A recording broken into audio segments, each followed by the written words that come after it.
how to deal with marijuana cravings. So you might be sober, you might be a few months, maybe a few weeks, even a couple of years off marijuana, and you're starting to notice that you kind of want it a bit. You're like, wow, I thought I was free of this, but for some reason, at least for today, I would like to be smoking weed. So in this video, we're gonna go over a few ways that you can deal with those cravings and get through them so you can get back into feeling good and staying on the sober path. So the first thing is to suck it up and feel it. I know, guys, you know, I hear a lot of people say, I want to be a disciplined person. I want to be somebody that I can count on and people that can rely on. Well, that starts with this. This starts by getting through this craving and being tough. I know, I'll speak for myself, I was not very tough when I was smoking marijuana. I was a very weak-willed, weak-minded person. I had the potential to be great, but I was not acting out on it. So quitting marijuana for me was a real big opportunity to learn how to be disciplined and learn how to be, well, let's just say the person I always wanted to be and somebody that I could be counted on and be dependent on. That starts within, of course. So I had to learn how to set boundaries with myself and say no when I really wanted to say yes. And somebody that I'm coaching had a really good quote today that they sent me during our check-in text. And it was, every time I think I'm gonna enjoy it, and then I regret doing it. Something along those lines. But basically the idea was that the cravings come and they say, yes, this would be awesome, this would feel really good.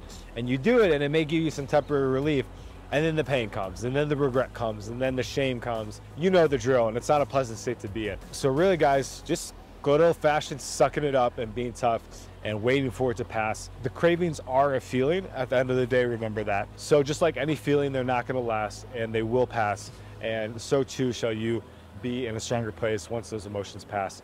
And every time that happens, because it's gonna happen multiple times, it's not like a 1 in 10 thing, you're gonna build that discipline and that strength, so that by the time you're a few years clean and you've gone through this cycle many times, you're like, all right, like this is a silly, I'm not gonna do it. Like the same craving you might have to like go rob a bank or something. Like I would love to go have $1 million right now by just walking to a bank and taking it. You're not gonna do it. You're gonna probably laugh at it because it's just a silly thought at the end of the day. That's what the marijuana craving becomes. Just a silly emotion, a silly thought that you can let go and move on with your life. So the second thing that I recommend doing is getting into a meeting. A meeting, I mean the support group. And I've talked about this channel, I can't say them by name, but you can download the PDF below. That's gonna have all the names of the meetings for basically any addiction. Put 2 and 2 together, you know what it is. And what these are great for is because 1, you get to dive into the actual recovery program. 2, you get to be surrounded by people, whether it be online or in person, that are also quitting marijuana. So you have that energy and you don't feel so alone. And then 3, the meeting itself, they do a reading which talks about specifically how to quit marijuana or the experience of quitting marijuana, the stories and tales of quitting marijuana. So you realize that other people out there have done it before. So once again, you don't feel so alone. And then actually number 4 on that is that you get to share about your experience without being interrupted. So it really helps just kind of let it off your chest. And whenever I have a cycle or a craving or something come up, I hop on a meeting and I share about it and it goes away. I'm not even kidding. Or at least it goes away long enough to where I can get to the next day and feel some relief. So really getting into support group meetings is gonna be key and imperative. And number 3, if you have a social network involving people that are not using, reach out to them and let them know what's going on. That'll really help too. Get it out of your head and into somebody else's head. Then they can give you an objective standpoint, emotion-free, where they can tell you, hey man, I get what you're going through. You don't gotta suffer through this. Just fight through it, man. Be tough, right? Kind of like what I said here. So that's number 3. Number 4 is to get a good workout in and or get a good meal in. This is really gonna help lift your dopamine, lift your serotonin, and really help combat that desire for pleasure. Because once you actually get some pleasure in you, you might realize, okay, I don't actually need the pleasure I thought I needed because I got it from this other source.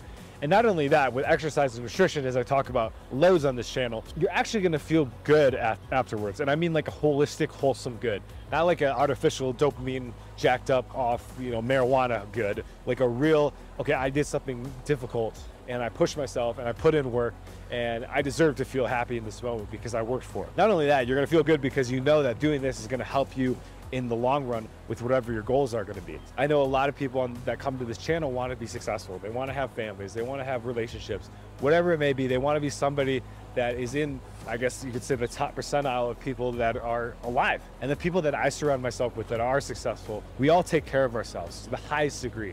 We exercise almost every day. We're eating proper. We take maybe a day or two, as you're going to see here with our pizza cheat day video, but we don't do that every day. We do that once a week, every couple weeks. And on the other days, we are focused on, eating healthy, making sure we're putting good stuff in our body that's going to help us sleep and feel better, and then all the above. Like all that stuff you hear on YouTube about like the get better self-help stuff, it actually works if you do it. So this is a great way to practice that, kill two birds with one stone. You get to work on yourself, you get to work on your success, motivation, and at the same time, you get to stop the cravings for at least temporarily. So those are the big four there. And comment down below if you have any secret hacks to get through marijuana cravings. Would love to know, and I'm sure the other people that are gonna come to this video, check out the comments, would love to know as well. And with that, if you guys are looking for some accountability and you're ready to quit weed frickin' today, you're sick and tired of this, then that's what I'm here for. I help people quit marijuana fast and efficiently so that they don't crave it anymore and they can move on with their life. Not only that, can they start to move on with their lives, they can start to create a life that is their dream life, beyond their wildest dreams even. I'll tell you today, and I've said this before, I'm in a place that I never in a million years would imagine I've been. I'm in Mexico City right now. I'm in a beautiful park. It's a beautiful day out. It's the middle of January. It's 70 degrees. It's just like, it's amazing. I have great relationships. I get to have an awesome dating life. I'm healthy, I'm fit, and it all came from that one decision over 7 years ago. So it's been a while, it's been a journey to say no to marijuana and say, I'm gonna try something different and I'm gonna take this risk. I had no idea what was gonna come out of it. And there was a chance, I mean, there really wasn't, but in the moment, there was a chance that nothing would work out. And I was really afraid that my life would just be completely boring and empty and meaningless. But in fact, it's become the exact opposite. It's full of meaning, it's full of joy, it's full of passion and purpose. And that's what I want for you. And that's what I'm here to help you discover for yourself. So if you guys are ready for that part of your life to start to unfold, then schedule a call with me down below. It's $20 for a 40-minute call.